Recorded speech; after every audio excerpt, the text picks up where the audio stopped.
Эфир пошел. Добрый день, добрый вечер, здравствуйте. Рад приветствовать всех любителей Таро на моем канале. Да? Ну что, у нас сегодня очередная лекция. Сегодня очередной старший аркан. Давайте посмотрим, что у нас там сегодня будет. Вот тот самый повешенный, который вызывает много вопросов и по поводу которого много, скажем так, двусмысленных значений. Сегодня разберем корни происхождения этого образа, да, почему повешенный, кто его повесил, сам он туда залез, либо его кто-то туда повесил.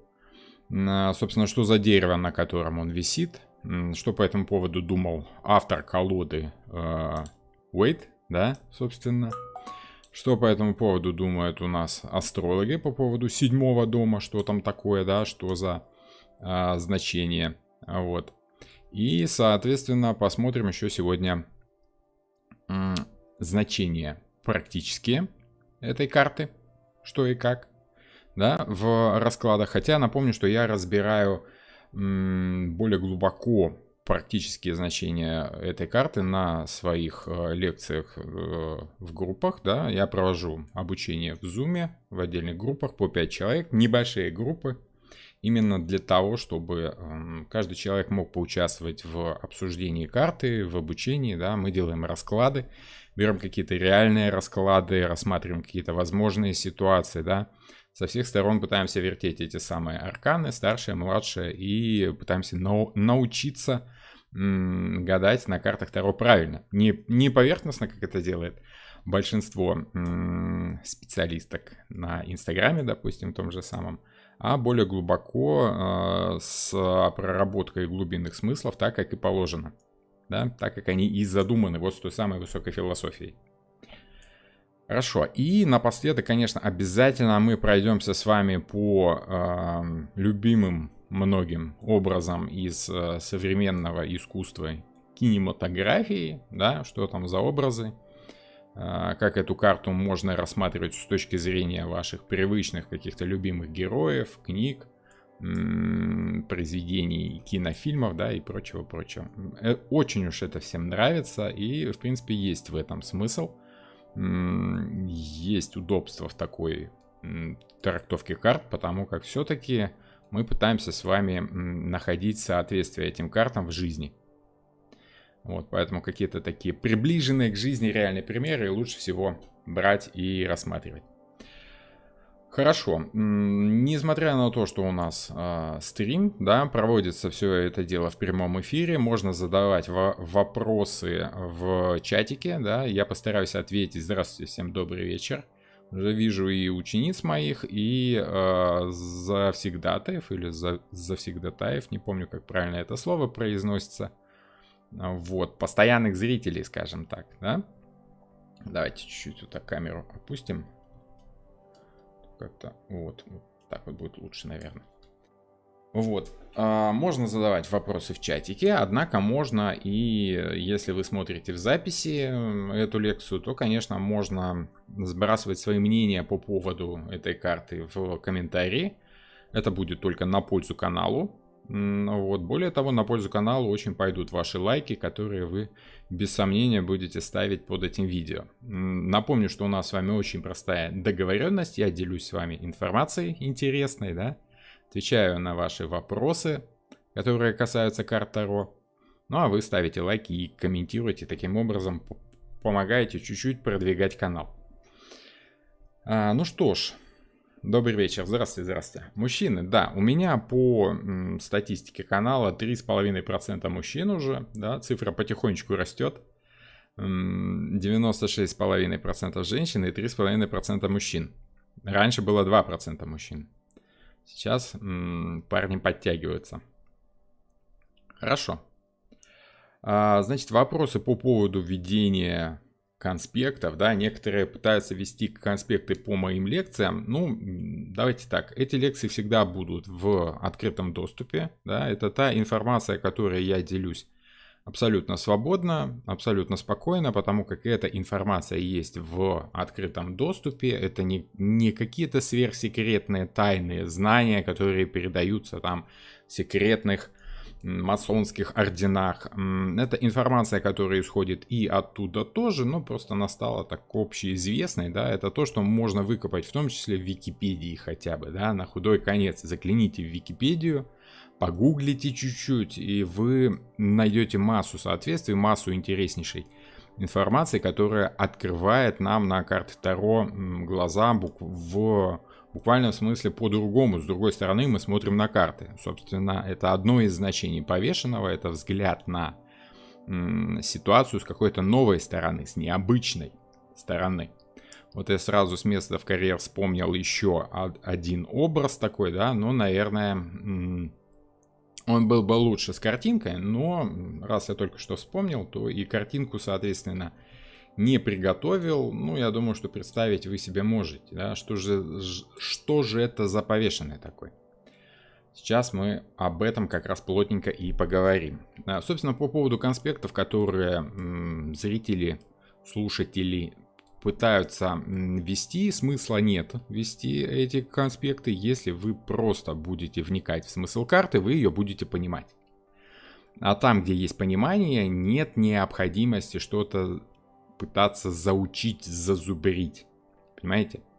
Вот, если есть понимание карты, то вам ничего писать и не надо. Вы ее узнаете в любом случае, вы поймете, о чем речь идет, без всяких своих записей, без всяких своих талмудов, так скажем, да, без всяких шпаргалок вы сможете работать с этой картой. Поэтому я пытаюсь как-то приобщить людей именно к глубинному пониманию карт Таро, к их истинному смыслу. Хорошо, ну что ж, давайте посмотрим. Во-первых, хотелось бы отметить, кто у нас там. Здравствуйте всем. Народу сегодня, наверное, будет маловато, просто потому что я забыл поделиться эфиром в Фейсбуке. Там, конечно, активность в последний год, полтора-два, наверное, спала, но пару тысяч человек там у меня присутствует. С другой стороны, на Ютубе народу уже больше, чем у меня раньше было в Фейсбуке. Ну вот, последние лет 7-8 я в Фейсбуке активно участвовал. Вот сейчас у нас YouTube. Ну, давайте будем посмотреть, да, что у нас там за Wait. Напомню, что я работаю по системе астрологических соответствий, которая неким образом привязана к, как это сказать, к системе европейской мифологии. Ну, само собой, что в европейской мифологии нет никакой четкой системы, да, в каждом народе, в каждой стране, в каждой нации есть какие-то свои сказки, мифы, сказания, предания, да. Вот мы с вами берем европейские, смотрим, как они произрастают, скажем так, из общего корня, который тянет, само собой, конечно же, с востока, да, вот из той самой Персии, от шумеров. Оттуда происходит и астрология, и большинство вот тех образов, которые нам понятны сейчас и в виде религий, и в виде каких-то мифологических героев. Волшебным образом они оказываются очень-очень похожими друг на друга, просто потому что они отображают некоторые, скажем так, грани природы нашего существования, да, которая все равно является для всех общей. Поэтому и образы очень похожие. Поэтому образ любви, допустим, да, божества, ответственного за любовь, в разных мифологиях, в разных народах будет примерно похожим. Да, это будет, наверное, какое-то любящее, доброе, любвеобильное существо. Вот, поэтому и похожее. Хорошо. Давайте будем посмотреть. У нас это 7-й дом, да, весы. На прошлой лекции мы с вами говорили об справедливости. Пытались понять, есть ли справедливость в нашей жизни земной, да, присутствует ли она. Поняли, что не так, как нам хотелось бы. Тем, кому интересно, ребята, девушки, можете посмотреть предыдущую лекцию. Я думаю, что она есть в плейлисте, в котором будет и эта самая лекция. Вообще, пошарьте по каналу, там есть интересные видео на эту тематику. Хорошо. Повешенный у нас приобретает ощущение примерно то же, что мы уже видели в весах, да, некая подвешенность, привязанность к какому-то моменту определенному. Если вспомнить, что такое весы по астрологическим соответствиям и 7-й дом, то это дом партнерства, да, это дом взаимодействия с кем-то. Помните вот этот, не помню как, ну, опять же, я гуманитарий, простите, да, не помню какой там закон взаимодействия, да, ну, сила действия равна силе противодействия, да, а где у нас сила с ее активным ярким действием, да, мы вспомним, что в противоположном доме, в первом, там где Овен, с сильным Марсом, со скрытой силой Плутона, с, скажем так, с накопленной энергией, которая, собственно, через этого Марса и выплескивается в наш материальный мир. И по материальному миру оно у нас взаимодействует с домом седьмым. То есть, если у вас есть некий человек, некий маг, волшебник, который что-то делает, его волшебство, его магическое воздействие направлено в чью-то сторону. Обязательно там будет присутствовать некий субъект. Либо его партнер, если это любовь, да, допустим, это супруги, и у них есть некие общие цели, они пытаются выжить как-то в этом мире, они пытаются как-то продолжить род, вырастить детей. Либо это клиент, который пытается повзаимодействовать с заказчиком, вернее, с каким-то, с исполнителем, да, работы. То есть, опять же, мы видим две силы, как две чашки весов. Да? Есть наше желание, есть желание другой стороны, другого человека, противоположной стороны. Это может быть система взаимоотношений начальник-подчиненный, да, если речь идет о работе, допустим. Это может быть система взаимоотношений родитель-ребенок. И это может быть, само собой, система взаимоотношений вы и ваш враг, либо ваш противник, противоположная сторона. То есть любая другая сторона, с которой происходит взаимодействие. Противоположное, негативное, либо наоборот позитивное. Добрый вечер. Здравствуйте, здравствуйте, девушки.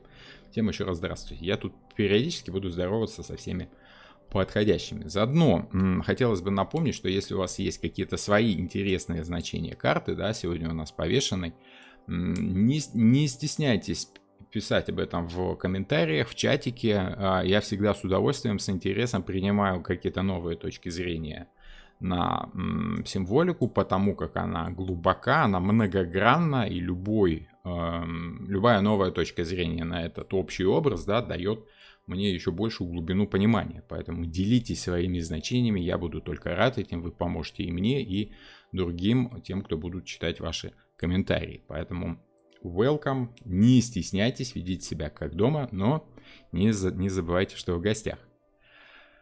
Хорошо, собственно, если посмотреть, да, маг, он ведет себя так, как ему хочется, но не забывает, что он в гостях, что он находится у какой-то другой стороны. И вот эта другая сторона по весам, и есть такое ощущение подвешенности, скажем так, в которой человек пребывает из-за того, что он должен учитывать не только свои интересы, как это делает маг, но и интересы противоположной стороны, как это делают весы. Да? То есть, собственно, у нас есть Венера, как понимание того, что кроме нас есть еще много народу, да, и их желания тоже нужно учитывать. Все мы братья, все мы сестры, да, все мы вот пальцы на руке великого божества. Вроде бы мы каждый поодиночке, но все вместе мы являемся неким таким вот общим ощущением, да, мировым таким как бы человечеством. Вот это мировое человечество, ощущение того, что мы живем в обществе, в социуме, и есть вот эта самая Венера. Любовь к ближнему. Любовь ко всем ближним — это Венера в ее высшей ипостаси. А тут у нас еще присутствует Хирон. Хирон — это двойственность, это ощущение того, что есть наш мир и есть мир другой. Да? Мы с вами, если вы помните, беседовали о Хироне, когда разбирали Тельца, когда разбирали императора и императрицу, и, конечно, в первую очередь об императоре шла речь, потому что именно отец выходит из дому для того, чтобы где-то там, в большом мире, да, убить очередного мамонта или оленя, принести мясо жене и ребенку, да, чтобы они не умерли в пещере с голоду. Вот этот большой опасный мир, куда ходит отец и откуда может приносить и сведения, и, собственно, про питание, да, рассказывает какие-то сказки о том, как он где-то там путешествовал, у них была очередная охота. Вот это ощущение Хирона, прогулка в другой мир. Это то, что дает человеку отец, когда учит законам большого мира на своем собственном опыте. Я там уже был, я знаю, как там сложно, поэтому вот мое правило, вот мой закон, я главный, потому что я более опытный. Более опытный ходок в тот самый страшный отдаленный мир. Поэтому Хирон — это всегда ощущение другой стороны, и оно у нас в полной мере присутствует именно в весах, потому как весы — это те же самые две планеты, это ощущение того, что все мы братья, все мы сестры, ощущение любви по Венере, да, либо по Афродите, богине любви. И, собственно, Хирон. Получеловек, полуконь, да, вот тот самый учитель героев. Да, тот, кто знает много всего, пришел из внешнего мира и учит нам тому, что этот внешний мир может дать.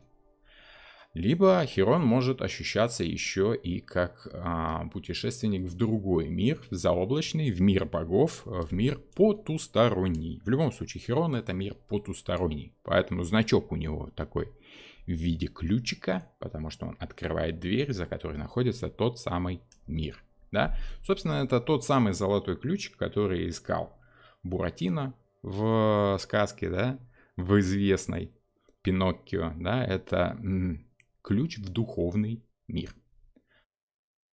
Собственно, если мы вспомним про седьмой дом. Что такое седьмой дом?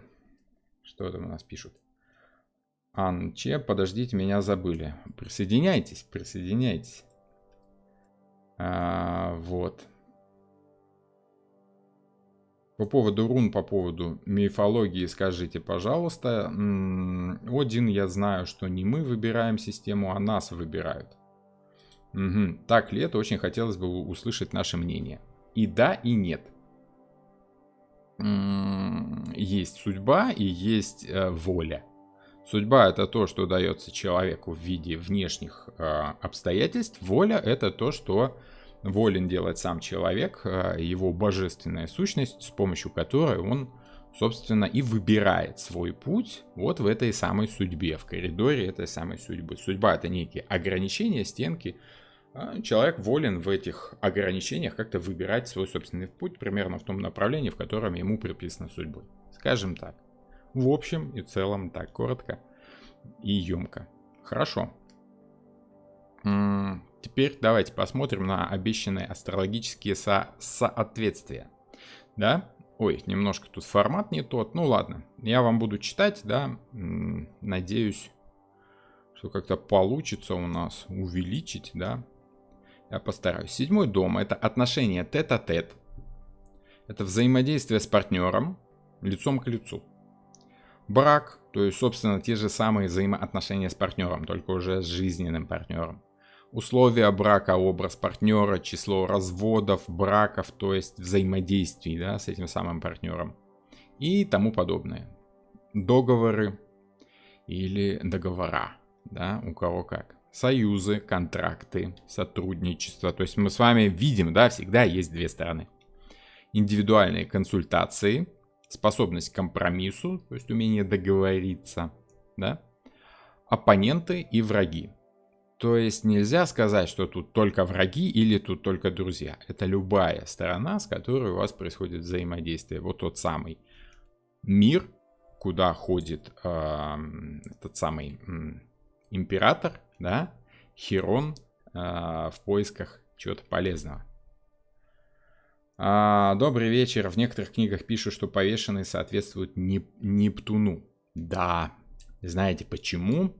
Потому что повешенный — это Венера, но прозревшая Венера, да, то есть смотрите, у нас повешенный, он озарен нимбом, то есть он прошел некую следующую стадию, он понял, ради чего все это, он обрел просветление, скажем так. Это высшая степень Венеры, а это и есть Нептун. Нептун, если вы не в курсе, это высшая как бы ипостась Венеры, степень или как, ну, следующий этап развития того же самого ощущения. Венера, скажем так, в квадрате, в кубе, Это Нептун на неком более высоком уровне, более абстрактном, более общечеловечески и божественном, скажем так, да? Вот такие дела. Поэтому да, можно сказать, что это Нептун, но истинный Нептун, истинный повешенный, будет дальше. Почему? Потому что Нептун, он же повешенный по Нептуну, по божественной сущности, не по земной. Венера — это материальная жизнь. Венера — это воплощение материальное, да, поэтому это у нас человек. Повешенный человек. Поэтому говорить о том, что это Иисус, нельзя. Хотя тут вроде бы есть намеки на то, что повешенный человек — это прообраз висящего, да, это тот, кто принес себя в жертву, да, это Иисус. Нет, Иисус принес себя в жертву ради всех людей, а не ради кого-то одного. Поэтому повешенный по высшей ипостаси у нас будет дальше, потом, в рыбах. Тот, кто приносит себя в жертву ради всего остального, да, обретает некое вознесение потом после этой самой смерти. А вознесение после смерти у нас в страшном суде. В страшном суде же присутствует и рыбы, 12-й дом, и тот самый Нептун, высшая ипостась Венеры. Вот. Ну, это, скажем так, совсем заумная высокая философия астрологии, поэтому в Золотой Заре повешенного еще называли утопленником. Да, утопленник, потому что Нептун. Нептун — это, ну как, можно спорить много, но не все, что считали в Золотой Заре, является правдой и реальностью. На тот момент, 100 лет назад, они могли высказывать свое мнение. На наше время, да, 100 лет спустя, у нас есть столько новой инфы, которую мы можем трактовать более глубоко, более понятно и более приближенно к реальности, к реальной истине. Да? Тот же самый Уэйт абсолютно без зазрения совести менял карты местом, рисовал им какие-то новые образы, просто потому, что карты Таро, как и человечество в целом, это не застывший инструмент, не что-то вырубленное в граните. Это живой инструмент, живые понятия, живая философия, которая развивается вместе с человечеством. И, конечно, мы смотрим на карты Таро, как и на астрологию, со своих высот, с вершин информации, которая уже есть у нас. А вот если бы у Уэйта было столько инфы, сколько у нас, я думаю, что он бы очень много интересного бы сделал, гораздо более интересного, чем то, что мы видим сейчас, и пытаемся разобраться в этом сейчас. Давайте, собственно, на примере того, что Уэйт там об этом думал, да, и посмотрим, как, собственно, автор трактовал эту карту, что автор хотел сказать нам этим произведением, какая основная идея. И вот это живой текст, то, что писал, собственно, Уэйт. Я позволю себе зачесть полностью. Его виселица имеет форму Тау креста буквы Т. Сам же персонаж по поводу виселицы, да, по поводу вот этого самого дерева мы поговорим с вами еще отдельно. Я думаю, что вы там уже видели картинку, и вам уже интересно, что за дерево. Его ноги образуют крест-свастику, голову этого кажущегося, заметьте, мученика осеняет нимб. Следует отметить, что жертвенное дерево живое, ибо на нем зеленеют листья. Забегая вперед, скажу, что это мировое древо, тот самый Игдрасиль, на котором висел, на секундочку, Один. Да, помните? На лице персонажа выражение глубокого транса, но никак не страдания. Поэтому это не мученик, это человек, который отчетливо понимает, что он делает. Да? Вся фигура наводит на мысли о замершей на какое-то время жизни, но все же о жизни, а не о смерти. Поэтому да, эта карта не карта смерти, как некоторые ее трактуют, рисуют тут повешенного за шею, да, образ смерти, скелет, который висит. Это ошибочный образ, да, ну, скорее образ, может быть, который может относиться к оракулам, либо к прочей отсебятине. Карта полна глубокого скрытого значения, то есть даже Уэйт не хочет признаваться в том, что это. Некоторые считают, что это потому, что в то время нельзя было намекать на Иисуса Христа, да, потому что за это могло последовать суровое наказание даже в 1910 году, но все-таки поствикторианская Англия была таким местом все-таки достаточно традиционных толков, и прямо вот так вот напрямую говорить об Иисусе в связи с эзотерикой, ну, не то чтобы они побаивались, скорее это не было принято. Один из редакторов, Элифас Леви, предположил, что этого значения не знал ни сам Леви, ни его комментаторы. Символ 12 ошибочно именовали картой мученичества, картой благоразумия, картой долга, картой великого делания. Ну, то есть ошибочно, да? Что до меня, пишет Уэйт, то я просто считаю, что карта это выражает, заметьте, взаимосвязь между божественным началом и Вселенной. Ну, то есть нашим материальным миром, да?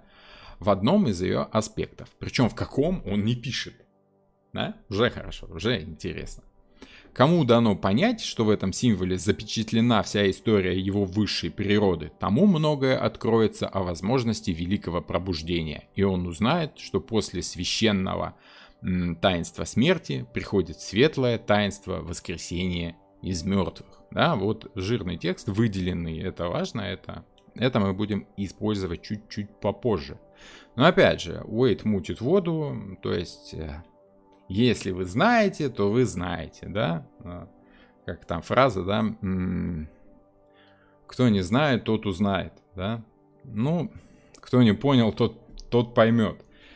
Ну, такое, как бы особо он тут не прояснил ситуацию. Поэтому давайте копать из его намеков. Намеки он, конечно, дал. Взаимосвязь между божественным началом и Вселенной. Что за взаимосвязь, давайте раскапывать. Но для этого сначала давайте посмотрим, что за дерево, к которому привязан, на котором висит, собственно, этот самый повешенный. А это, как мы уже, я думаю, поняли, знаменитый Игдрасиль или мировое древо. Речь об этом шла в одной из предыдущих лекций, в частности, в лекции, в которой я вам рассказываю об отшельнике. Отшельник — это тот самый Один, который странствует по этому мировому древу, да, то есть по космосу, по Вселенной, да, по нашим мирам, в поисках мудрости, находит ее у корней этого самого мирового древа. Да, то есть спустился в самый низ.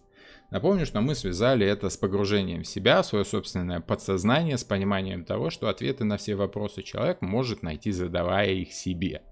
Собственно, поэтому отшельник у нас и уходит от мира, уходит от человечества, погружается в одиночество, чтобы услышать глаз Бога глубоко внутри себя, разговаривая с Богом сам себе. Подробнее об этом у нас есть лекция по отшельнику. Давайте копнем глубже в Игдрасиле, собственно, зачем там Один висит. У Василия ассоциация больше с закрытостью, отстранением, медитацией, познанием себя. Ну, познание себя и медитация — это скорее отшельник. Поищите лекцию про отшельника, там есть про познание себя. Там, собственно, вот то, что нужно копнуть глубоко в себе, чтобы понять, где искать все ответы на все вопросы.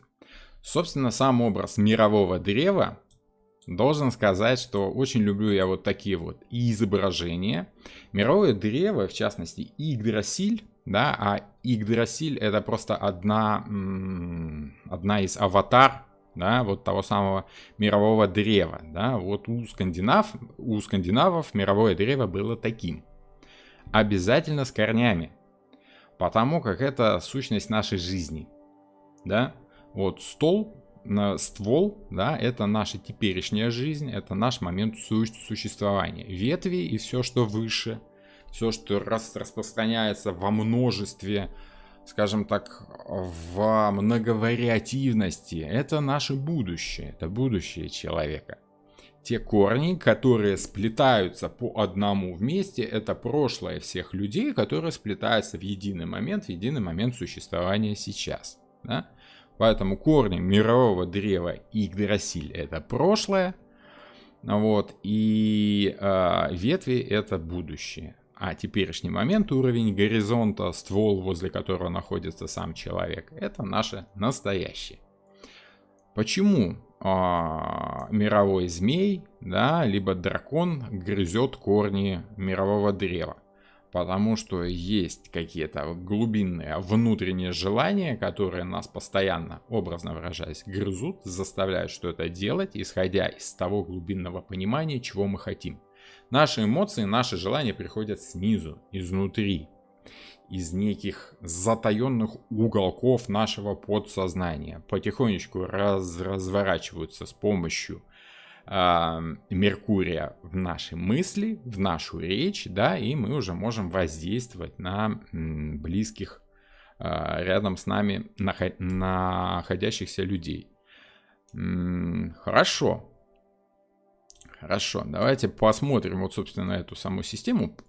Почему я вам показал именно в таком виде мировое древо? Потому что вот та система с прошлым и будущим, с пониманием того, что есть какая-то глубинная часть человека, что есть та система, в которую человек погружается, чтобы понять, как работает все у него внутри, да, и как работает все снаружи, это колесо фортуны, о котором мы говорили с вами на позапрошлой лекции, да. То есть смотрите, как у нас тут все интересно связано. Один в виде отшельника приходит к мировому древу, да, где познает некую мудрость путем того, что он испил все-таки глоток мудрости и из источника этого самого мудрости, который охраняет великан Мимир. Да, где он там, этот Мимир, вот он сидит и охраняет этот самый источник мудрости. Вот рог, из которого, собственно, Один, которого мы с вами видим, как он висит уже тут, да, испил эту мудрость. По другой версии, 3 Норны, да, они охраняют этот самый источник мудрости и плетут человеческую судьбу, то есть сплетают воедино все истории, все жизни людей в настоящий миг. Вот, ну и великий дракон, как же ж без него, да, тот, кто, ну, скажем так, это прообраз дьявола, если мы берем библейскую мифологию, да, наши глубинные желания, которые идут к нам из, собственно, из глубины животного нашего материального существования. О, хорошие книжки советуют. Советую почитать книгу Рэйчел Поллок «Мудрость Таро». Лекции романа перекликаются с этой книгой. Серьезно? Здорово, здорово. Спасибо и вам. Я не читал. Может быть, там что-то будет интересное. Спасибо. Отлично. Хорошо, хорошо. Уже не зря. Уже есть хороший совет. Спасибо большое. Собственно, давайте немножко почитаем про мировое древо. Это мифологический архетип, вселенское дерево. Ну, допустим, в белорусских орнаментах это дерево рисуется вот таким образом. В белорусских, в украинских, да, в восточнославянских, скажем так. Ну, надо сказать, у поляков тоже что-то подобное есть. Мифологический архетип, вселенское дерево, объединяющее все сферы мироздания. То есть вот тот самый механизм, да, наш, грубо говоря, материальный мир, по которому и путешествует вот тот самый Один в виде отшельника. Как правило, его ветви соотносятся с небом, то есть с будущим, ствол с земным миром, корни с преисподней. Преисподняя — это наши воспоминания, это мысли, в которые мы погружаемся, в которые мы все время копаемся, да, пытаясь понять, что мы сделали так, что не так. Перебираем и постоянно мучаемся, терзаемся сомнениями, правильно мы сделали или нет. Самая распространенная репрезентация мифологической середины мира, сакрального центра Вселенной, выполняющего гармонизирующую роль. Гармонизирующая роль у нас — это те самые весы. Та самая Венера и Херон, которые ощущают гармонию существования всего человечества в том мире, в котором оно находится. Это дает, допустим, людям, рожденным под знаком весов, умение чувствовать гармонию в искусстве. Поэтому очень много среди них искусствоведов, художников и просто людей, тонких ценителей чего-то прекрасного, изящного. Да? Вот. Дальше. Собственно, по Игдрасилю. Игдрасиль покоится на 3 корнях. Например, младший Эдди Снорри Снорлсона, один Стурлсона. Один из корней уходит к асам в Асгард, второй к инеистым великанам в Нифльхейм, третий в Йогунхейм. Мне всегда сложно давались вот эти вот имена и названия в старших и младших эддах. Просто жуть. Вот язык сломать. Я и так заикаюсь, да, у меня и так заикание в высшей степени. А тут еще этот вот Снорри Стурлусон Йотунхейм. Жуть. Однако, в речах Гримнира старший Эдда говорится не о Нифльхейме, а о Хельфхейме, не о Асгарде, а о Мидгарде. Под первым из корней находится источник Урт, источник прошлого, да, у которого живут три Норны. Их зовут Урт, собственно, прошлое, да, Верданди, настоящее, и Скульт, будущее. Они поддерживают вечную свежесть и молодость дерева. Вот тот самый механизм взаимодействия нашего материального мира. Прошлое, настоящее, будущее. Да? То, что соединяет в себе материальный мир на разных этапах его развития. Под вторым корнем источник мудрости, возле которого живет грозный великан Мимир, самый могучий из всех великанов. Он стережет водоисточника, никому не дает из него напиться. По легендам, Один отдал свой правый глаз, чтобы спить воды из этого источника. В отшельнике мы с вами рассуждали о том, что закрывая один глаз, да, человек устанавливает предельно узкий угол зрения, да, то есть он занимает свою точку зрения. Это только его знание, его и только его. Да? Он не позволяет никому вмешиваться в его рассуждение. То есть приобретает знание о том, кем он является сам лично для себя. Не оценивая себя как бы со стороны, по мнению других людей, а оценивая себя изнутри, как бы со своей точки зрения. Поэтому Один, он одноглазый, да? Он все видит точно, предельно четко. Под третьим корнем источник Хвергельмир, кипящий котел или источник, который звенит, из которого вытекают все подземные реки. Напомню, что вода — это, скажем так, стихия эмоциональная. Эмоции, чувства у нас рождаются именно по тематике воды. Позднейший миф рассказывает о мудром орле на верхушке ясеня, меж глаз которого сидит ястреб, о 4 оленях на ветвях его и о драконе Нидхёгге в колодце Хвергельмир. Тяжело, сегодня сложная для меня лекция. Подгрызающим его корни. Белка Рататоск, прыгающая по дереву, беспрестанно переносит вести от орла к дракону. Что мы с вами видим? Мы с вами видим человека видим, да? Повторение мира в самом человеке. Есть подсознание, да, мучимое совестью, да, хранящее все свое прошлое, и видим будущее, то есть мысли человека о том, что бы ему там нужно сделать сегодня, завтра и вообще, да, то есть, собственно, сознание. Образ прошлого и подсознания — это змей, который грызет, и образ будущего и сознания — это орел, мудрый и всевидящий. А вот белка, которая снует по стволу, да, это тот самый быстроногий Гермес, да, либо бог, который переносит сведения от богов к людям, да, бог-посланник. Вот примерно та же фигня, которая была у древних греков, у скандинавов представлена в виде мирового древа. Все очень круто, мне очень нравится скандинавская мифология, очень уж красиво, очень уж образно. Скажем так, вообще скандинавы баловались образностью очень-очень серьезно, да, если вы читали старшую и младшую Эдды, читать ее очень сложно от того, что нужно понимать, о чем вообще речь идет, от того, что у них там образ на образе, аллегория на аллегории, имя такое, быстроногий, храброглавый, там бла-бла-бла, такое, в общем, ну, напрямую там крайне редко кто-то упоминается. Чаще всего в виде эпитетов, в виде примеров, аллегорий. Вот.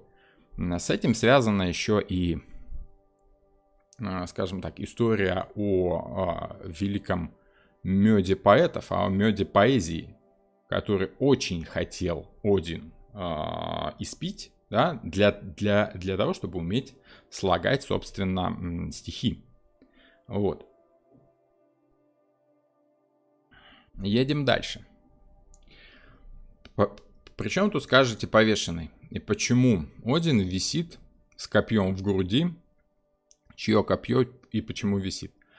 Познав мудрость мира, Одину было мало. То есть мало все понимать. Хочется знать, как нужно делать. Как изменить то, что ты понял. Да?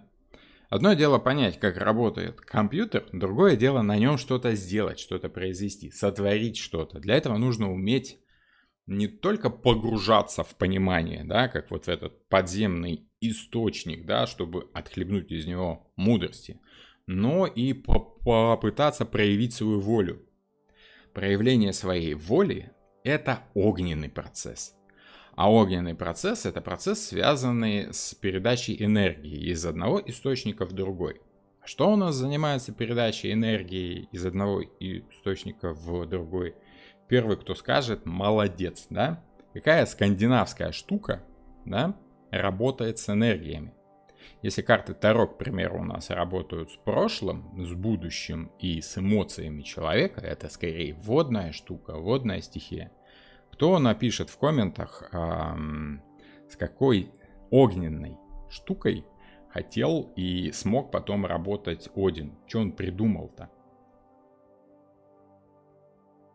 Я пока сделаю маленькую паузу, чтобы промочить горло. Это чай, мятный чай. Очень, кстати, помогает взбодриться и прочистить горло. Особенно, если вам нужно много говорить. Во время лекции очень помогает.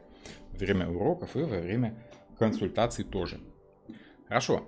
Ну, людям лень в комментах писать, либо вы в самом деле не в курсе, что Один изобрел руны.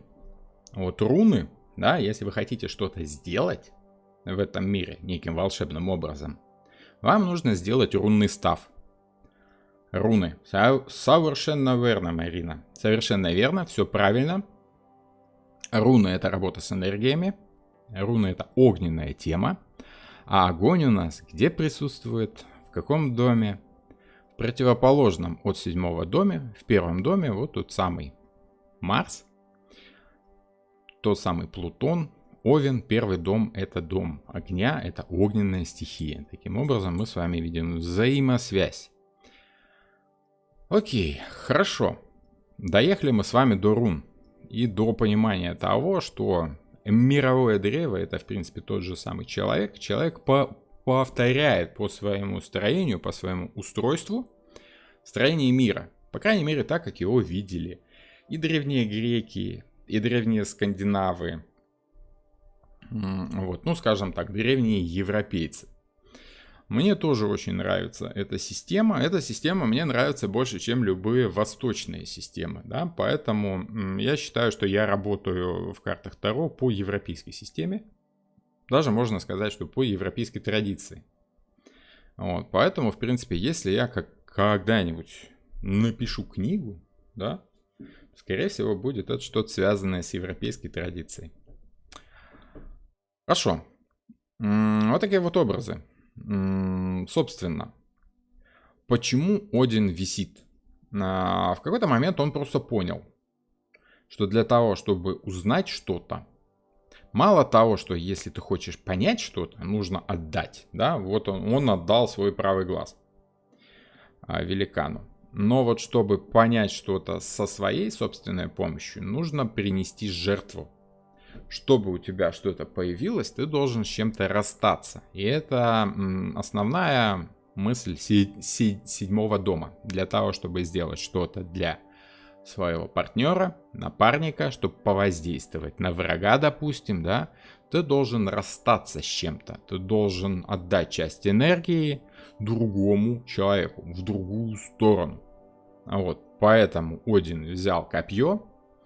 Его великое знаменитое копье, да, которое у нас держит в руках и Афина, и Марс, да, опять же, это первый дом, опять же, это Овен, это вот все там, это первые лекции, к которым можно вернуться, если там поискать в плейлисте.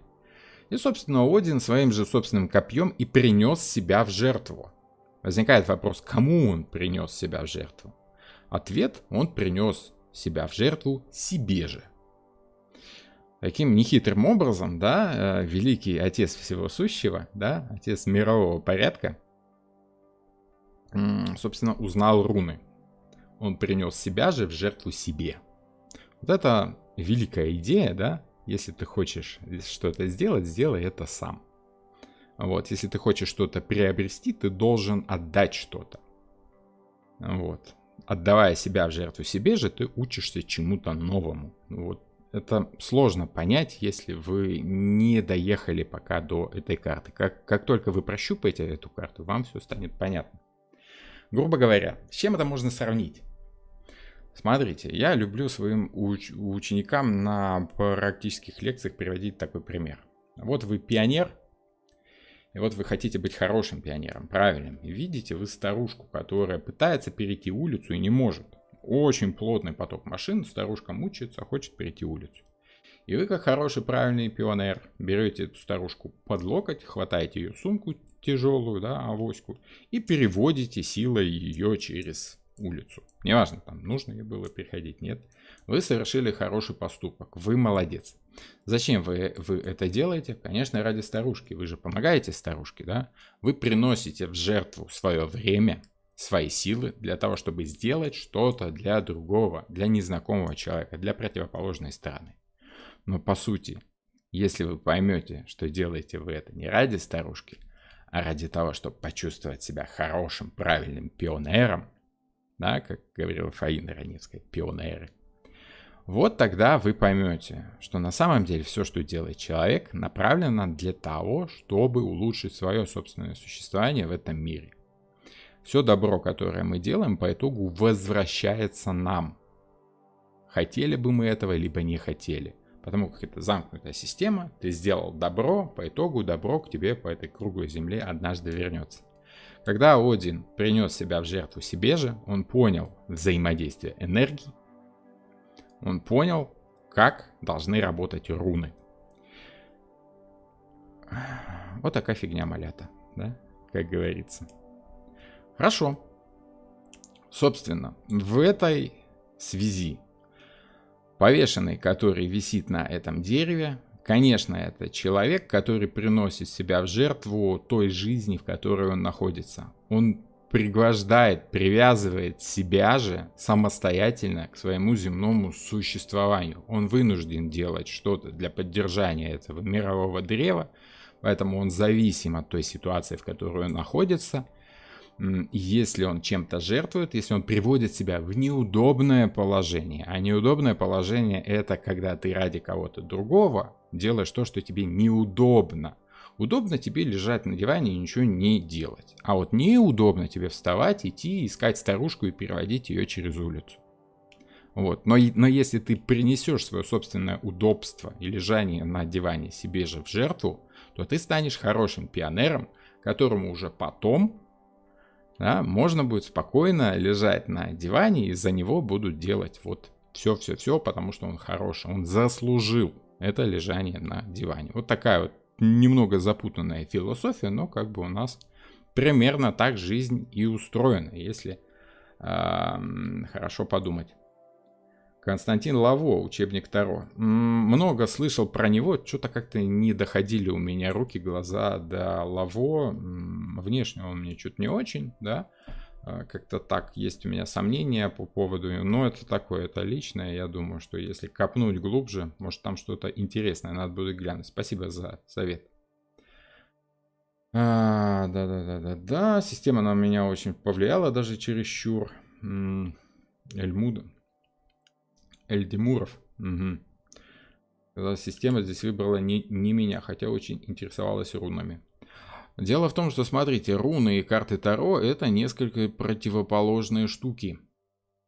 Потому что руны — это огненная тематика, да, это взаимодействие энергий, это взаимодействие людей, взаимодействие желаний разных людей. Ну и по высшему пониманию это взаимодействие людей и богов. Вот. Ну, то есть тех сил, которыми рулят нашим земным миром. Вот.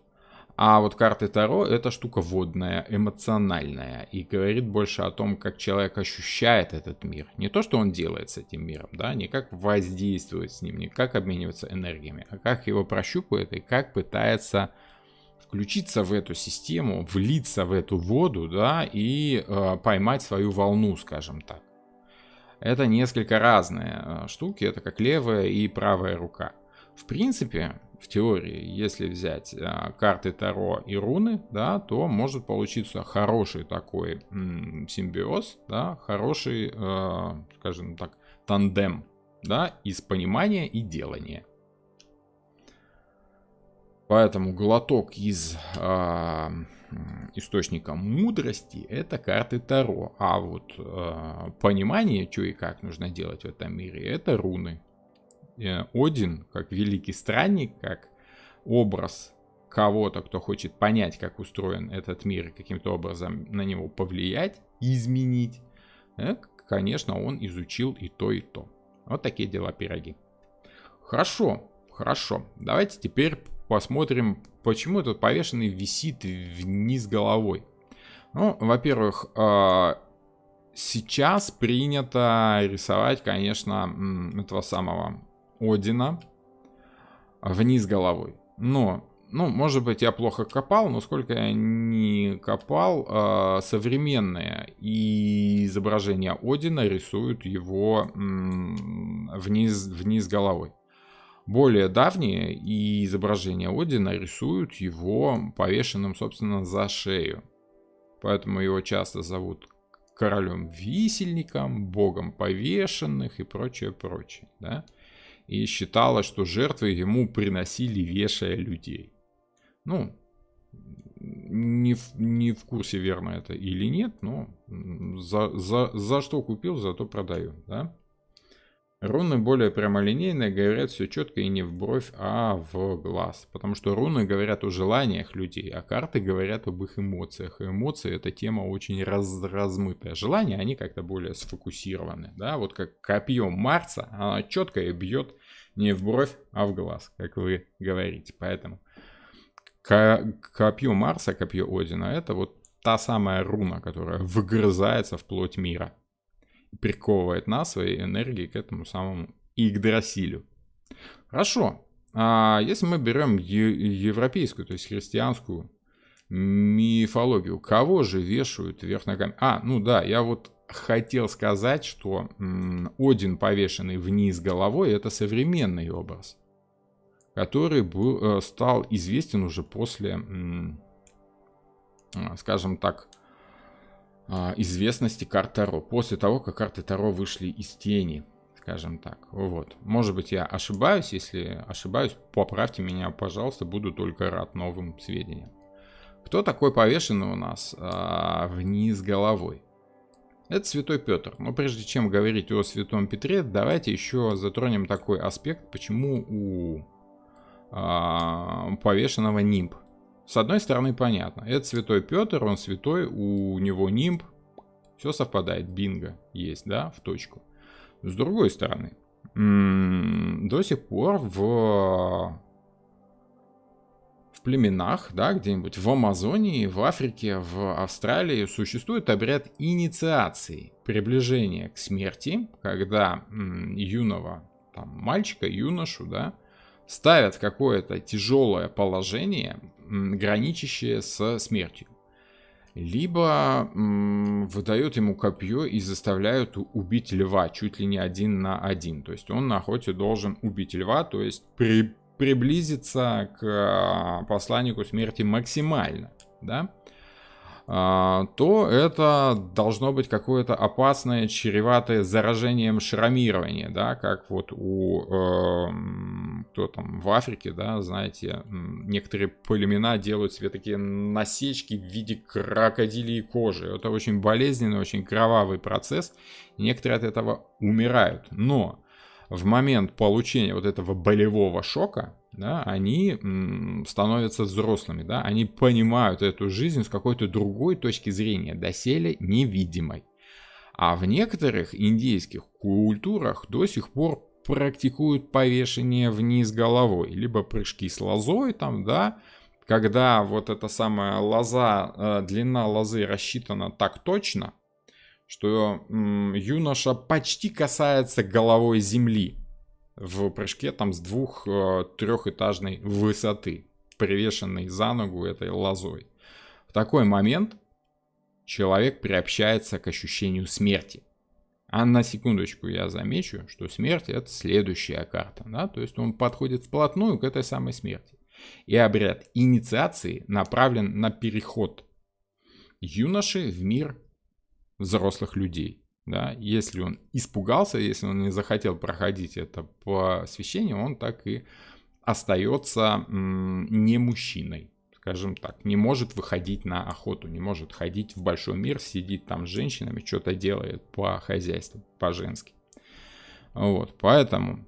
и надо сказать, что есть определенные обряды, когда просто человека вешают за ногу и оставляют в состоянии продолжительное время, да, когда он почти умирает, и в таком виде к нему часто являются некие видения, да, ощущения разговора с божествами, с потусторонним миром, с миром смерти.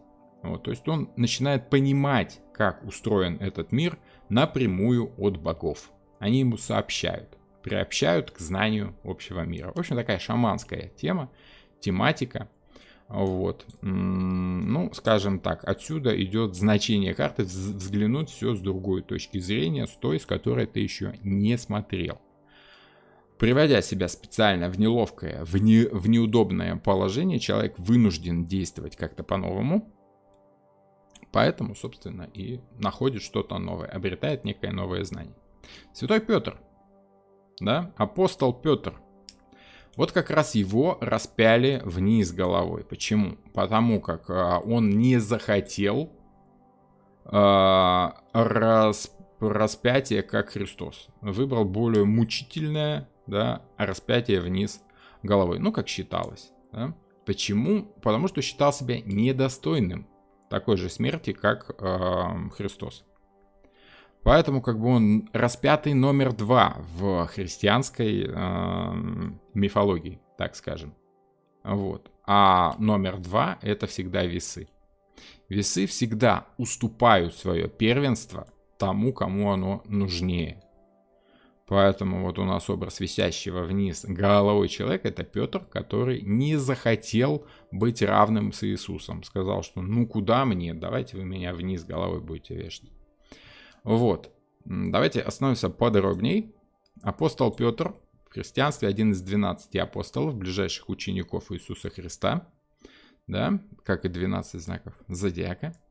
Вместе с апостолом Павлом называется первоверховным апостолом. То есть они первые к Иисусу пришли.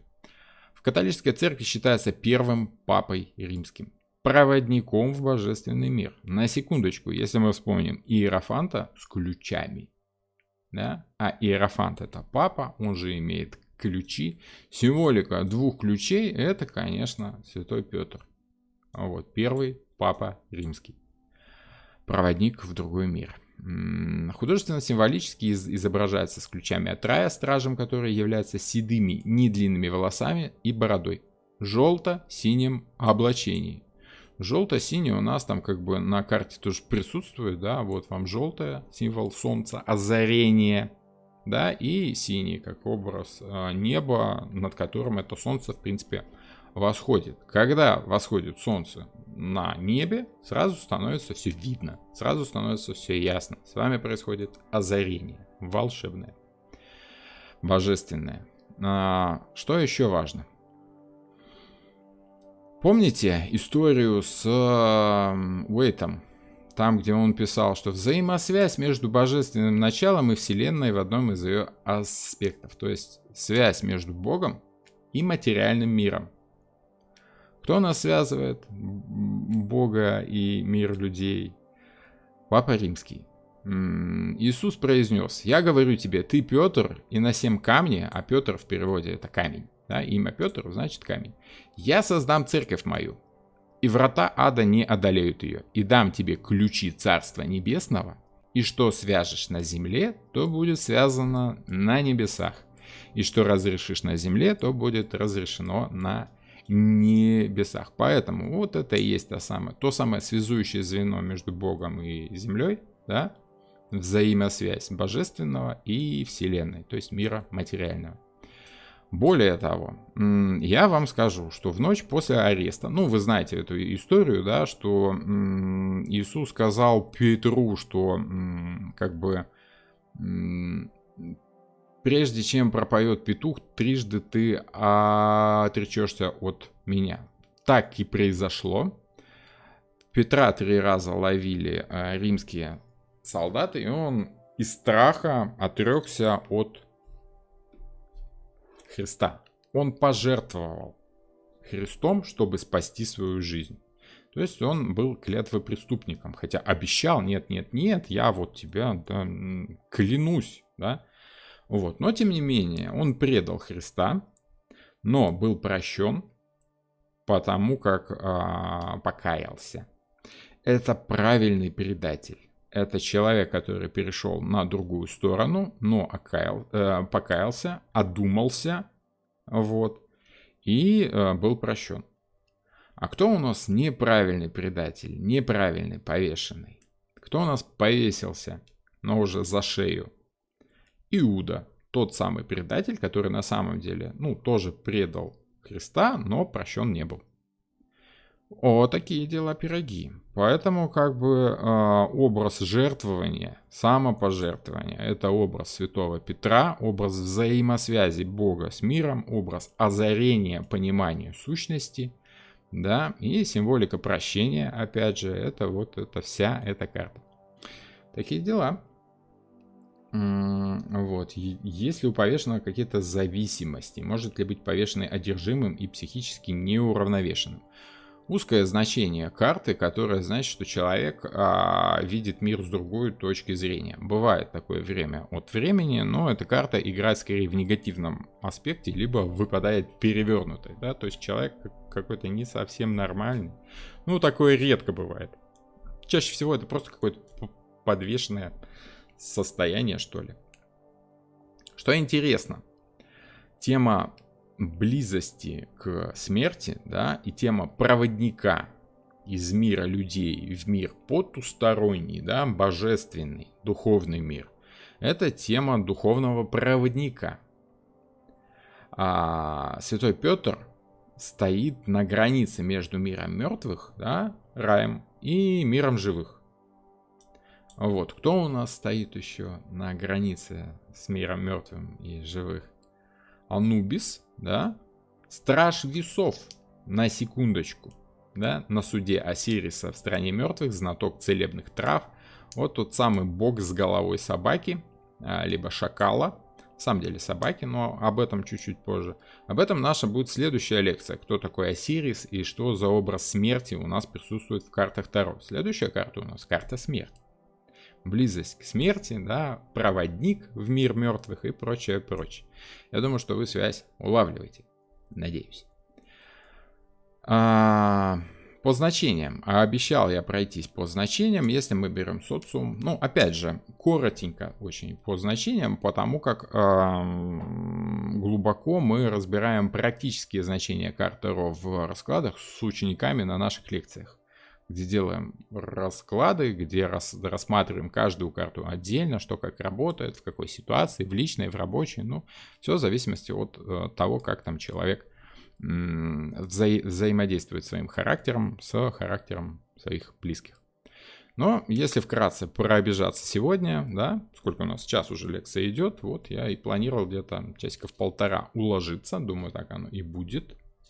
Вот, социум и желание, то есть общение по работе и прочее, прочее. Это новатор, альтруист, человек, который смотрит на все новым взглядом, да, вверх ногами, стоит, смотрит на все с новой точки зрения, да, вносит какую-то свежую струю. Очень часто такое значение карт. Альтруист, человек, который жертвует своим временем, своими силами для помощи другим людям, да. Вот, человек, который приводит себя в неудобное для себя положение, да, жертвует своим удобством, чтобы перевести старушку через улицу. Ну вот с вами знаем, что это самопожертвование как бы мнимое, да, это потому, что на самом деле повешенный он по итогу все равно хочет быть правильным, хочет быть как это, безгрешным, да, хочет, чтобы его простили. Поэтому в первую очередь это святые действия во спасение своей собственной души. Самопожертвование. Тут все понятно. Социальные ограничения. Это то неудобство, на которое мы идем, потому как, ну так устроено человечество, мы не можем прямо высказывать свое мнение, мы порой не можем ходить в той одежде, которая нам нравится, либо наоборот ходить голыми, если нам нравится ходить голыми, просто потому что это не принято, да? То есть какие-то действия мы делать просто не должны, потому что так не принято. Другим людям это не нравится, и мы жертвуем своими интересами ради всех других людей. Это и есть социальное ограничение, социальный договор. Да? Социальный договор у нас предыдущая карта. Justice, да? Справедливость или правосудие. Вот оно в чем и выражается. Справедливо — это когда ты жертвуешь чем-то ради другого человека, в надежде, что другой человек тоже пожертвует чем-то ради тебя. Вот такая у нас справедливость. Свежий взгляд, я уже сказал, новатор, да. Обещание — это то, чем мы себя связываем, образно выражаясь, это то, что мы обещаем сделать, даже если это нам неудобно. Приведение себя в неудобное положение, уже сказано об этом. Неопределенность позиции. Очень часто карта проигрывается как какое-то подвешенное состояние, ни туда, ни сюда. Это карта скованности, карта какого-то такого ощущения затянутости по времени. И очень часто эта карта играет именно как время, да, то есть медленно, слишком медленно, затянуто, подвешено, как застыло в воздухе. Вот, это скорее такой эмоциональный взгляд на ситуацию. Почему? Потому что когда мы что-то делаем, человеку, конечно же, хочется и результат, итог, чтобы был сразу же, да, чтобы нам сразу же пришел итог, вот мы что-то сделали, и бац, нам сразу хорошо. Подождать нужно, пока вы там сделали что-то хорошее, пока вам придет ответка, да, положительная, нужно еще дождаться. Целый месяц работали, зарплату только в конце месяца. Обидно, но зато справедливо, как договорились. По финансам и по имуществу это подвешенные средства, то есть средства в обороте. Какие-то финансы, которые работают в деле, связаны, вы ими распоряжаться особо не можете, у вас руки связаны. Долги. Опять же, тема обещаний, да, либо вы дали человеку в долг, пожертвовали своими деньгами, рискнули своими деньгами, да, пожертвовали своим спокойствием, да, вдруг он не отдаст эти деньги. Вот, ради того, чтобы человек тоже вам потом вернул там, ну, с какими-то процентами, чаще всего в долг дают под проценты. Вот. С другой стороны, это бескорыстная помощь, если человек в самом деле альтруист и в самом деле готов чем-то жертвовать. Застой. Это тема близкая к теме. Ну, застой по финансам, да, то есть вот зарплата одна и та же, никакого развития, ощущения, что все застыло, висит, ничего изменить не можем. Одна и та же сумма на постоянной основе. Обязательства. Ну, как я уже сказал, финансовые обязательства, какие-то кредиты, которые мы взяли, обещали выплатить и должны держать это обещание, и это обещание нас сковывает, да, ограничивает свободу наших действий, наших трат. По действию и по саморазвитию, воздушная такая тематика, да, необычность. Человек, который смотрит на все с необычной точки зрения и действует неким необычным, неожиданным образом, нестандартным. А вот весы, они творческие товарищи, идеи к ним приходят из другого мира, из мира Хирона, да, из божественного озарения, из этого самого инсайта, который падает в голову человеку, который умеет переводить себя в какое-то положение такое, да, вот, знает способ, как включить в себе этот самый инсайт. Тут могут быть и вещества, и может быть йога, и может быть музыка, и какие-то физические способы, да, вот, те же самые подвешивания вниз головой, да, у индейцев ведут к озарениям сродни божественным.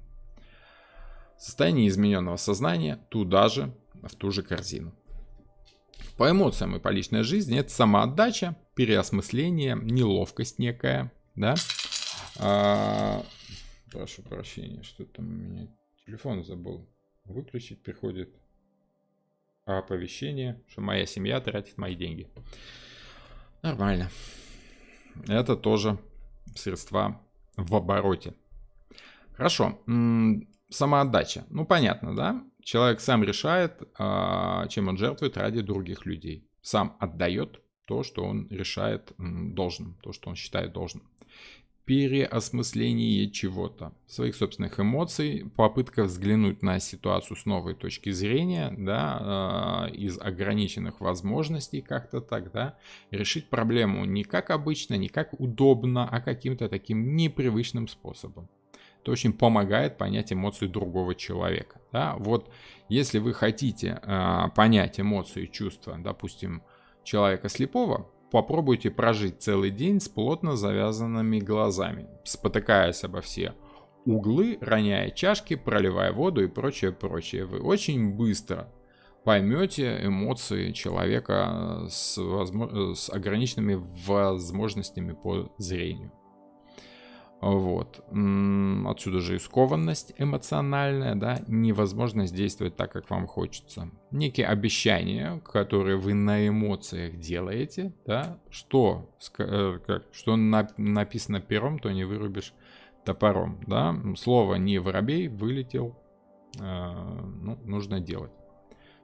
Ну и зажатость взглядов, если человек не хочет становиться на другую точку зрения, если чувствует, что вот как ни плюнь, с какой точки зрения ты не смотришь, ты видишь только те путы, которые тебя сковывают, да, это вот обвинение всех других в своих собственных бедах, да, не понимая того, что ты сам виноват, в принципе, в том, что у тебя в жизни происходит. Вот такие дела, такие пироги. Что там еще?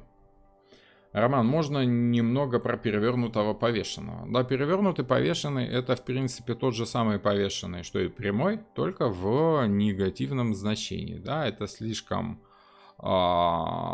серьезное самопожертвование, слишком глубокая эмоциональная привязка. Да, человек может забыть о своих собственных целях, да, в угоду целей другого человека. Да, он жертвует собой, хотят этого, с другой стороны, либо не хотят, особо не спрашивая, навязывает свою помощь, да? Говорит, давайте, ну вот мне же не сложно, давайте я сделаю, давайте.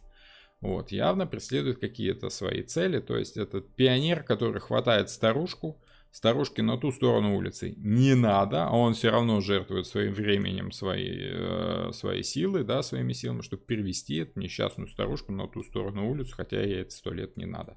Вот это ваш перевернутый повешенный. Как-то так, вкратце. Роман, добрый вечер. Антонина, здравствуйте, рад видеть. Правда ли, что повешенный — это самая духовная карта колоды? Не знаю, есть ли какие-то карты самые духовные. Каждая из них в чем-то духовная, да. На каждую из них можно рассматривать с материальной точки зрения, с какого-то практического значения. Можно сказать, что по изображению эта карта самая... Это момент озарения. Это не то чтобы духовность, это вот тот самый инсайт. Да? Это вот когда ты думал, потом бац, все понял. Ты же не стал от этого там каким-то высшим существом, не слился в экстазе со всем миром. С этой точки зрения самая духовная карта — это, конечно, мир, где происходит единение твое со всем окружающим существованием, да, где ты понимаешь смирение, где ты понимаешь, что как бы все логично, все закономерно, все понятно, и приобщаешься, собственно, к этому существованию с легкой душой.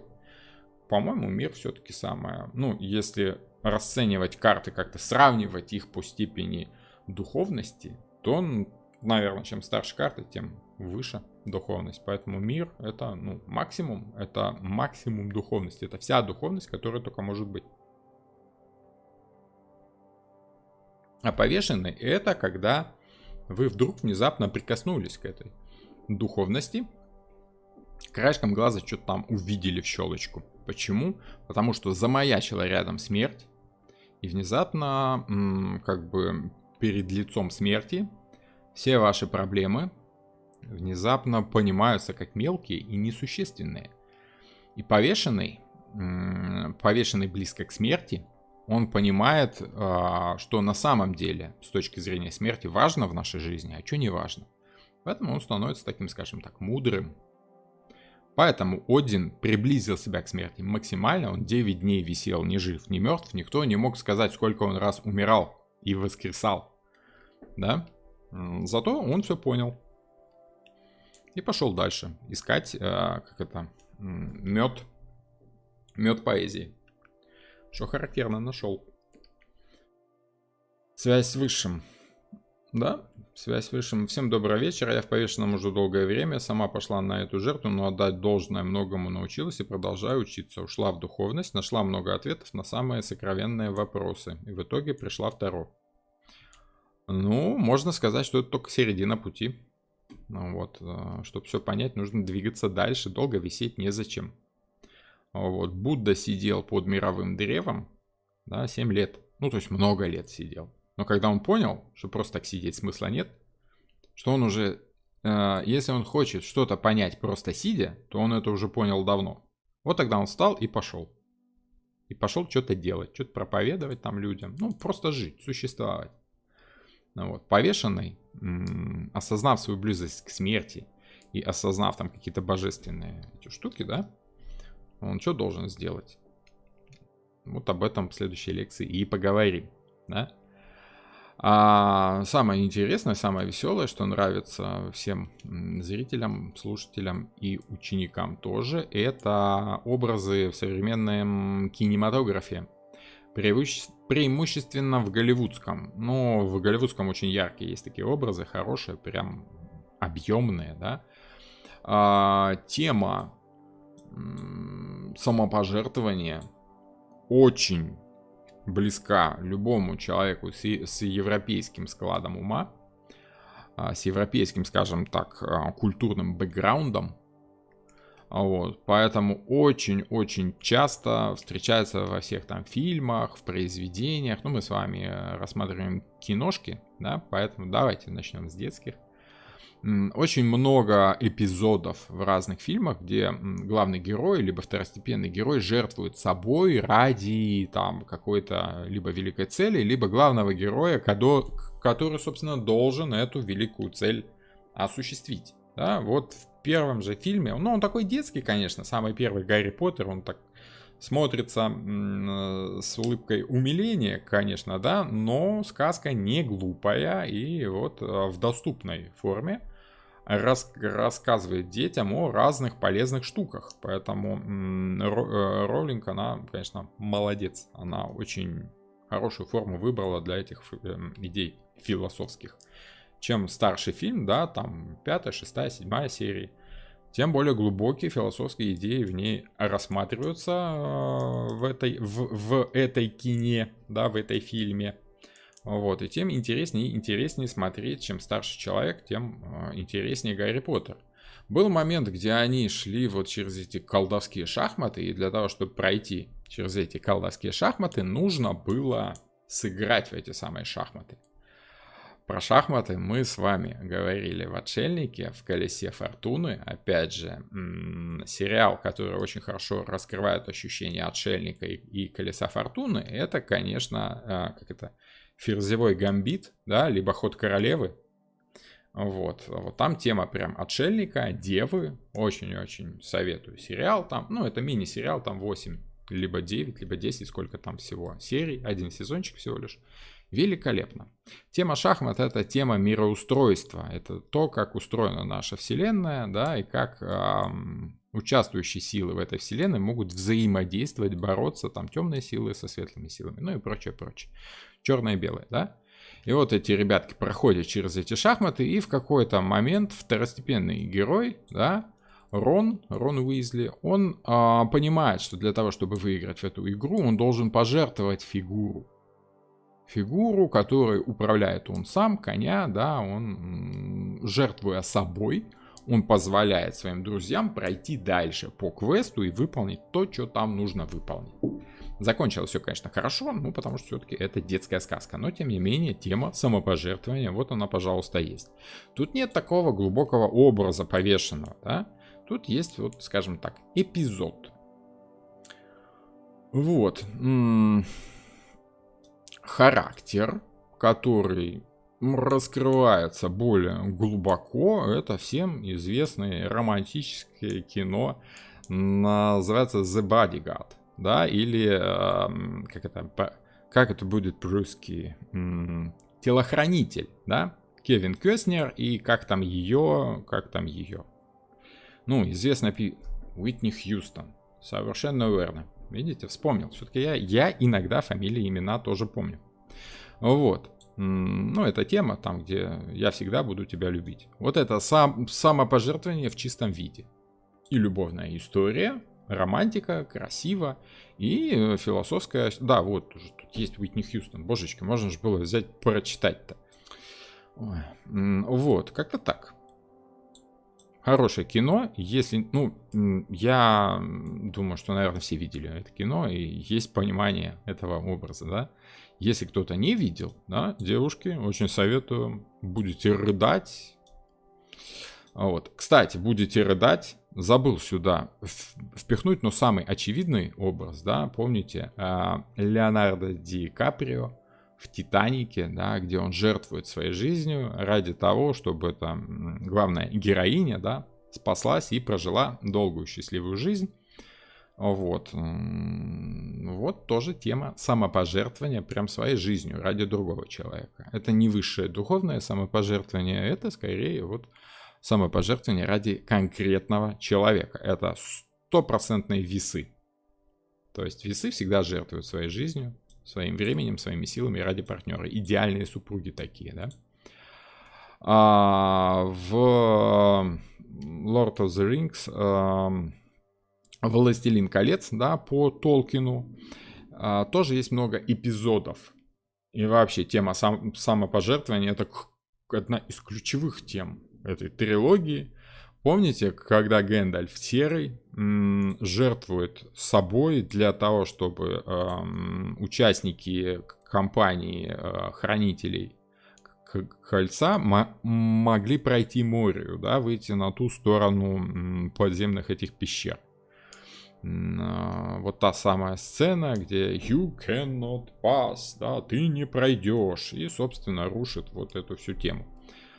Самопожертвование тоже, пожалуйста, я думаю, что вы помните. И более глубокий, но так тоже мельком прошел, как бы любовная тема, где бессмертная эльфийка, ну, они там были почти бессмертными, они жили очень-очень долго, да, и как бы, ну, считались для людей бессмертными. И вот для того, чтобы прожить жизнь с великим человеком, в которого она была влюблена, дочь одного из королей эльфов, да, жертвует свое вот это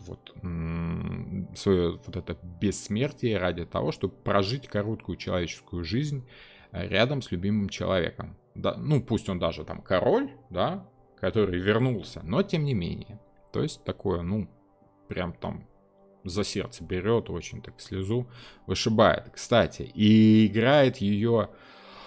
Ну, имя, фамилию не помню, да, но та же самая девушка, которая играет дочь главного героя в фильме, в котором снимался Брюс Уиллис, фильм «Армагеддон», да, где некие герои, нефтяники, бурильщики летят к метеориту, который должен врезаться в землю, с тем, чтобы пробурить там дырку, заложить туда бомбу, чтобы она жахнула, чтобы этот метеорит до Земли не долетел. Астероид этот, да? И вот там была тема самопожертвования, когда отец вот этой самой девушки пожертвовал собой, да, ради того, чтобы все-таки взорвать эту бомбу, да, должен был это сделать избранник, будущий муж его дочери, который тоже там с ним летел, да, и с которым там они все время ругались. Но, тем не менее, когда дело дошло до сути, то герой Брюса Уиллиса пожертвовал собой ради счастливого брака своей дочери с будущим отцом его внуков своих, да, скажем так. Ну и заодно пожертвовал собой ради всего человечества. Соответственно, человечество он представлял в лице своей дочери и вот этого вот товарища. Тоже такой образ очень, очень трогательный. Тоже там прям слезы, рыдали, и очень красивая песня в титрах, очень здорово. Тема самопожертвования такая в кино по комиксам. Обожаемый мной и вами, я думаю, тоже Киану Ривз, да, есть пару человек, пару актеров, которые, если снимаются в каком-то фильме, обязательно нужно смотреть фильм. Фильм будет 100% классный. В частности, это Киану Ривз, это Том Хэнкс, да, и это, ну, всех не вспомню, но вот тот самый Том Круз, как мы его в семье зовем, Том Кукуруз, да, вот если они снимаются в каких-то фильмах, обязательно в этих фильмах будет какая-то глубокая мысль, глубокая идея, возможно, даже философская. Плюс все это будет красиво. Знаете, как это, да? Во-первых, это красиво, да? Там будет сюжет интересный, экшен, действие. Вот, и глубокая философская идея, как бы, почему бы нет, совместить приятное с полезным. Если вы смотрели фильм «Константин», уже как бы старенький фильм такой, да? Там яркий образ такого овна, да? Человек, который думает только о себе, делает там какую-то работу на благо других людей, да, то есть вот это совмещение, работа двух домов. А астрологи всегда знали и всегда всем говорят, что дома противоположные, как и знаки, работают всегда в паре, они включаются вместе.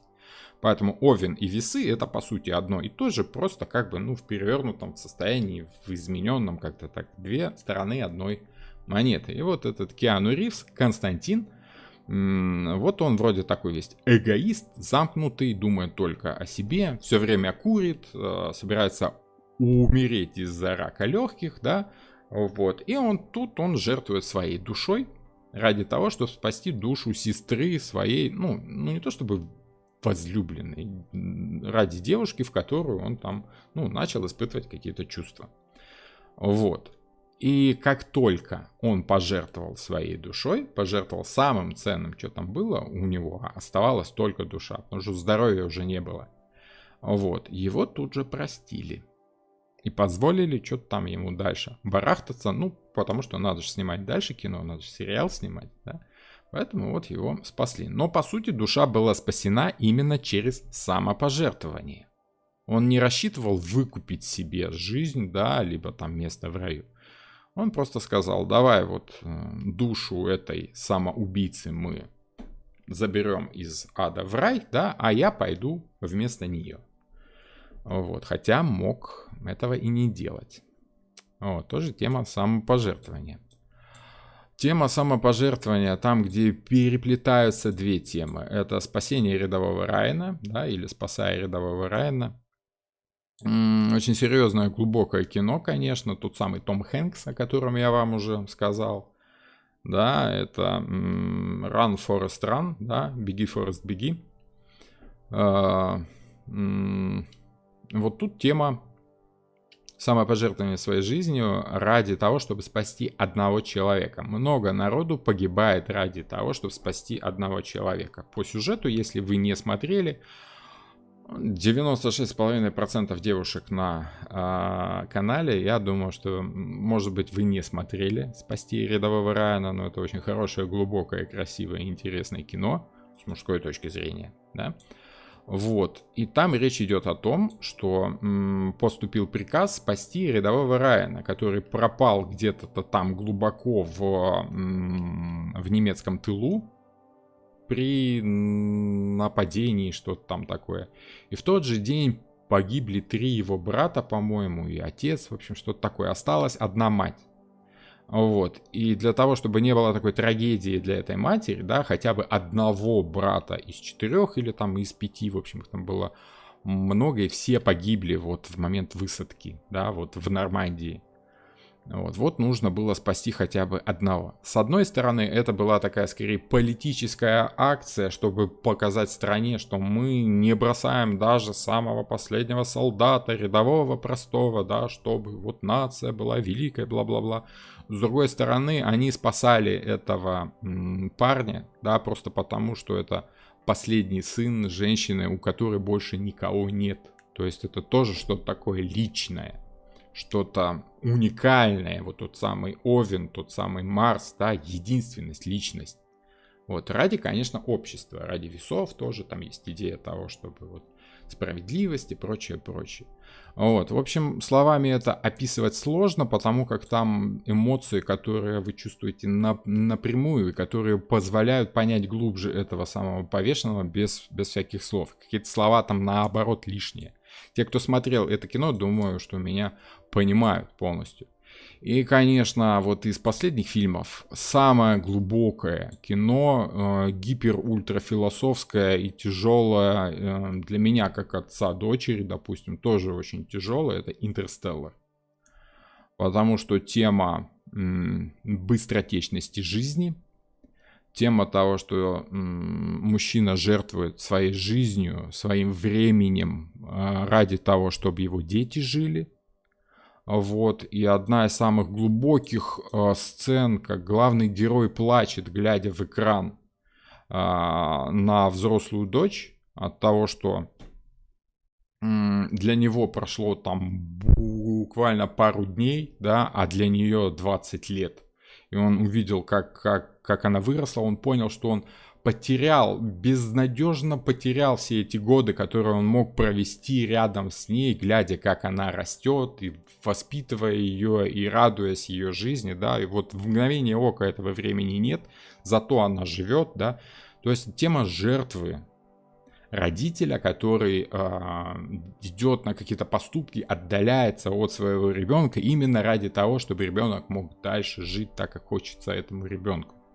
Тема глубочайшего самопожертвования, вот, тема предательства того же, потому что дочь обвиняла отца в предательстве, потому что он ее бросил, ушел там, улетел в этот космос, чтобы спасать все человечество, а ей это было не надо, потому что ей нужно было, чтобы отец вот эти последние годы человечества с ней провел рядом, она так хотела, а он решил все-таки действовать так, как он считает правильным, да, спасать весь мир и ее, давая ей шанс на какую-то лучшую жизнь. Вот. Очень глубокое кино, тема предательства того, кто летел до них, да, что вот человек жертвует правильно, а другой человек из-за страха за свою собственную жизнь обманывает других людей, как Иуда, да, и чуть ли не убивает их. В общем, очень глубокое кино, очень всем советую. Вот такие дела. Константин, любимый фильм, глубокий. «Интерстеллар», гляньте. Вот там глубина такая, что мама не горюй. Вот, будете рыдать, плакать. Это один из самых трагических фильмов со светлым финалом, да, который заставляет так задуматься на тему бредности нашей жизни, да, и ради чего мы живем вообще, и вот это вот все. Вот такие дела, пироги. У меня жизнь стала лучше, когда перестала в церковь ходить и «Отче наш» читать, потому что богов есть больше, а мы, имея в виду православно, только одному молимся в основном. Ну, тема приверженности одному либо нескольким богам — это глубоко личная тема, это каждый сам себе выбирает, да, жить по традиции родителей, да, либо выбирать себе бога самостоятельно. В наше время это возможно, ну, по крайней мере, в Европе это возможно. В России может быть чуть-чуть сложнее, да, там вот, ну, тему политики давайте на эфирах затрагивать лучше не будем, ни к чему хорошему это, как правило, не приводит, да. Вот как-то так. Русалочка. Да, русалочка тоже тема самопожертвования. Есть такая тема, да. Спасибо. Хорошо, да, тоже есть. Между прочим, 12-м учеником Христа был Иуда Искариот. Да. И вот Иуда — это образ рыбы, такой неправильной, черной рыбы, да? Вот. Это тоже есть такая тема. 12-й знак зодиака. Рыбы считаются какими-то такими темными, страшными, загадочными знаками, которые непонятны не от мира сего, не такие, как все. Вот. Но, тем не менее, тема рыб — это вообще отдельная тема. Это я по себе знаю хорошо, потому как я рыба. Рыбы, да. Вот, поэтому, да, рыбы, они не такие, как все. Ну, сегодня про весы. Я думаю, мы плотно поговорили. Я думаю, что вы поняли, ощутили эту карту. Вот, может быть, не так все просто, как вам казалось, да, но и не так все плоско, примитивно, как рассматривают большинство, к сожалению. Карты Таро — это очень глубокая тематика, очень глубокий символизм. Вот, и масоны не зря теребили эти карты, мусолили и пытались понять, как же там они работают. Давайте мы с вами тоже будем как-то продолжать эту тематику, да, продолжать пытаться разобраться, как они работают, от того, что как это тайна сия великая есть. Как-то так. А фильм «Куб» соответствует? Конец фильма. Я не помню. «Куб» такой, там он все-таки там много... Ну, может быть, есть какая-то философия выше, но я не думал на эту тему. Надо пересмотреть хотя бы мельком. И что-то там есть какое-то. Блокбастеры, они, как правило, каким-то образом перекликаются с философскими идеями. И именно за счет этого они и становятся блокбастерами. Просто потому, что затрагивают, ну, скажем так, если сценарий фильма основан на какой-то тематике, проблематике, которая близка большому количеству людей, является какой-то общей, интуитивно понимаемой, интуитивно чувствуемой, то это, конечно, блокбастер. Конечно. Вот. Это могут быть какие-то очень повторяемые идеи, да, как те же самые идеи, ну вот забыл, да, не успел, забыл. Хотел сюда включить еще не сюда, а в кино, да. В эти фильмы еще можно включить смело кино «Аватар». Да? Тема предательства. Вот, но тема предательства правильная, когда ты понимаешь, где правильная сторона, и выбираешь правильную сторону, жертвуя своим прошлым, жертвуя своей прошлой жизнью, своим телом и прочим, ради того, что ты считаешь более правильным, более логичным, более естественным. Вот. И заметьте, тема и основной сюжет «Аватара», да, перекликается с темой Покахонтас, где точно такая же тематика есть. Завоеватели, есть коренной народ, да, и главный герой, который выбирает свою сторону в виде защиты угнетаемого народа, просто потому, что вот как-то это ближе к божественному ощущению правильности. Люди, которые угнетаемые народ, да, и вот эти вот нави, да, и индейцы, да, они живут в гармонии с природой. И главному герою это нравится, и он понимает, что вот эта гармония, это самая гармония, которую очень хорошо чувствуют, видят весы, и гармонию в искусстве, и гармонию в существовании. Вот, человек признает как правильную точку зрения и жертвует, предает как бы свои старые убеждения и переходит на новую сторону, на более правильную сторону. Поэтому это еще и тема предательства, скажем так. Но либо правильного предательства, вот, когда ты жертвуешь чем-то таким, жертвуешь своими ошибками, ошибочными убеждениями, да, либо чем-то таким вот серьезным. Вот как-то так. Давайте более глубоко, может быть, поговорим на следующей лекции об этой карте. Разберем какие-то философские взгляды на самопожертвование. Если у вас есть какие-то там фильмы интересные, пожалуйста, бросайте в комментарии. Будет очень интересно. Вот. Очень много интересного можете и вы рассказать другим зрителям, поэтому не стесняйтесь, комментируйте. Если у человека число повешено 12 есть в дате рождения, то по методу психологического портрета Алисы Хшановской молитва от такого человека доходит до Бога гораздо быстрее. У него особая связь с высшими силами. Ну что-то есть такое, да, то есть как бы прямая линия с Богом, да. Что-то в этом есть, да, это ключ, это понимание Папы Римского, понятие Папы Римского как связующего звена между божественной сущностью и сущностью материальной, да, то есть такой проводник между мирами. Ну, в этом плане Хшановская выбрала такой интересный традиционный образ, да, понятный людям христианской традиции, так скажем. Вот. Я не поклонник Шановской, просто потому что, ну, как-то мне не очень близка ее видение, но надо сказать, просто лезть со своим уставом в чужой монастырь, конечно, не стоит. Шановская признанный как бы уже, ну, современник, специалист, да, там что-то какие-то книжки есть. Раз она востребована, значит, многие точки зрения других людей совпадают с ее точкой зрения, и, значит, она таким образом как-то фокусирует их интересы, их точки зрения. Их тоже нужно уважать. Любая точка зрения имеет право на существование, если она никому не мешает выражать свою точку зрения.